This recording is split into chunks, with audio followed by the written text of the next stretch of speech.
大家好，我是您的健康科普老朋友。今天要跟大家聊一个非常重要的话题，那就是关于肺癌。有专家发现，身体会发出5个求救信号，但很多人常常把这些信号当成小毛病给耽误了。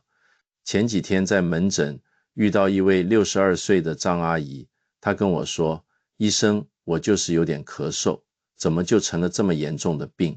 原来啊，张阿姨咳嗽了3个多月，一直以为只是老毛病犯了，直到她咳得喘不过气来，才赶紧到医院检查，结果一查竟然是肺癌。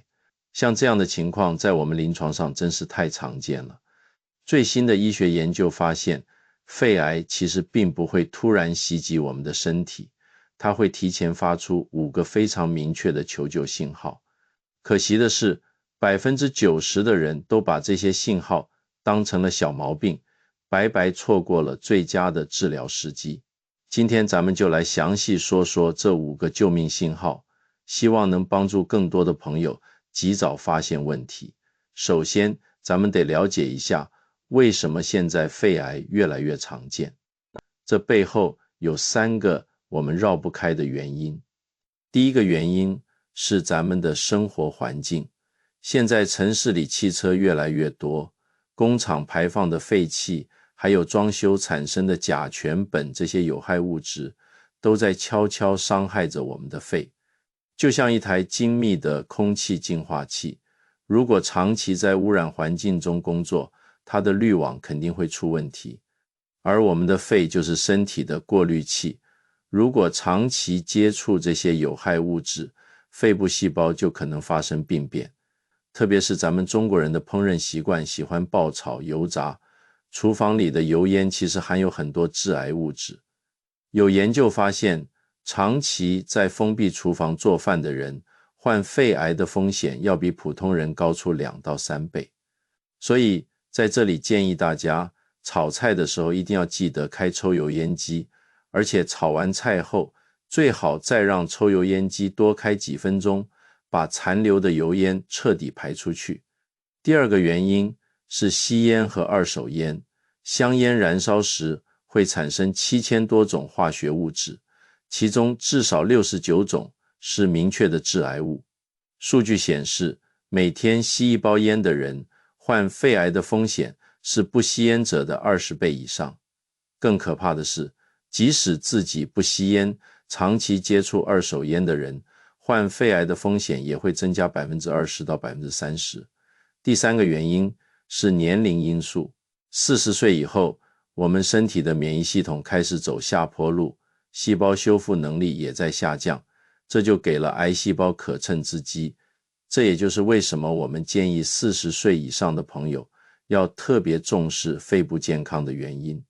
了解了这些风险因素，接下来咱们重点说说身体发出的5个求救信号。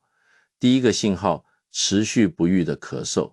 很多朋友像张阿姨一样，把咳嗽当成感冒或者慢性支气管炎，随便吃点止咳药就想应付过去。但是肺癌引起的咳嗽有它的特点，通常是干咳，感觉喉咙里卡着什么东西一样，怎么咳都咳不干净，而且普通的止咳药效果很差。如果咳嗽持续超过2到3周，特别是长期吸烟的朋友，如果发现咳嗽的规律改变了，比如以前只是早上咳几声，现在变成全天都在咳，或者咳嗽的声音变哑了，这时候一定要提高警惕，及时去医院检查。第2个信号，痰中带血。很多人咳出血丝后，第一反应是可能上火了，或者咳得太厉害把嗓子咳破了。但如果这种情况反复出现，并且血丝持续存在，那就要小心了。肺癌肿瘤表面的血管比较脆弱，当我们咳嗽时，胸腔压力增大，这些血管容易破裂出血。这种出血的特点是血丝会和痰液混合在一起，而不是简单的附在痰液表面。如果发现这种情况，千万不要拖延，一定要立即去医院做进一步检查。第3个信号，胸背部持续疼痛。这种疼痛跟我们平时的肌肉劳损完全不一样，劳损引起的疼痛在休息后会明显缓解，但是肺癌引起的疼痛却是持续性的，隐隐作痛，而且可能逐渐加重。当肿瘤增大压迫到胸壁、肋骨或者神经时，就会出现这种疼痛。这种疼痛还可能放射到肩膀、背部，有些患者甚至会出现躺着痛而坐着稍微能缓解的情况。如果出现这种不明原因的胸背部疼痛，特别是疼痛持续2周以上，一定要去医院排查肺部问题。第4个信号，声音嘶哑，突然声音变哑，很多人以为是用嗓过度或者咽喉炎，但如果嘶哑持续2周以上，就要考虑肺部问题了。当肺癌肿瘤长在胸腔中央位置时，它可能会压迫到喉返神经，导致声带麻痹，这样声音就会变得嘶哑低沉，严重时甚至说不出话来。这种嘶哑的特点是，往往没有喉咙痛，也没有痰多等其他症状，就是单纯的发声困难。第5个信号，手指形态异常，这是一个很多人都不知道的信号，也就是杵状指。简单说就是手指末端，特别是指甲根部变得粗大、鼓胀，从侧面看指甲的弧度变大，整个指尖像个小鼓槌。为什么会出现这种变化呢？当肺部出现肿瘤，特别是堵塞了主要的气道时，会导致身体缺氧。为了应对缺氧，身体会在手指末端增加血管和组织，试图以此增加氧气的吸收，最终就形成了杵状指。虽然杵状指在肺癌患者中的发生率不算特别高，大约在 2% 到 9% 之间，但关键在于它可能出现在肺癌的早期，甚至比咳嗽、胸痛等症状更早出现。所以如果40岁以上的朋友发现自己手指形态有异常变化，一定要重视起来。说完了这5个信号，我还要提醒大家注意一些容易被忽视的症状，例如不明原因的体重下降，如果1个月内体重减轻超过5公斤，或者反复发作的肺炎，特别是同一部位反复感染，还有不明原因的发热，体温在 37.5 到38度之间波动，这些看似普通的症状，如果持续出现，也同样要引起重视。那么我们应该如何科学地进行肺癌筛查呢？对于40岁以上的朋友，我建议每年做一次胸部低剂量 CT 检查。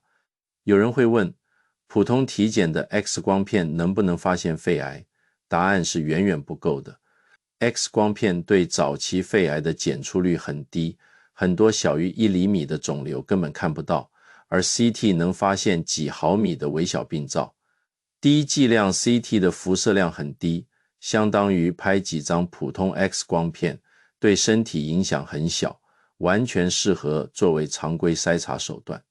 如果符合以下条件的朋友，更要重视筛查。这些条件包括吸烟量大于等于20包年，也就是说每天吸1包烟持续20年，或者每天2包烟持续10年，长期被动吸烟超过20年，有肺癌家族史，长期从事粉尘、化工等职业，以及患有慢性阻塞性肺疾病等肺部基础疾病的人群。最后，我要跟大家澄清几个常见的误区。很多人认为不吸烟就不会得肺癌，但这是一个错误的观念。虽然吸烟是最主要的危险因素，但空气污染、厨房油烟、遗传因素等也可能引发肺癌。临床上确实有不少不吸烟的女性患肺癌，很大比例跟长期接触厨房油烟有关。还有人觉得年轻人不会得肺癌，这也是不对的。虽然肺癌主要发生在40岁以后，但近年来年轻患者也不少见，特别是有家族史的年轻人。更重要的是，千万不要觉得晚期肺癌就治不好了。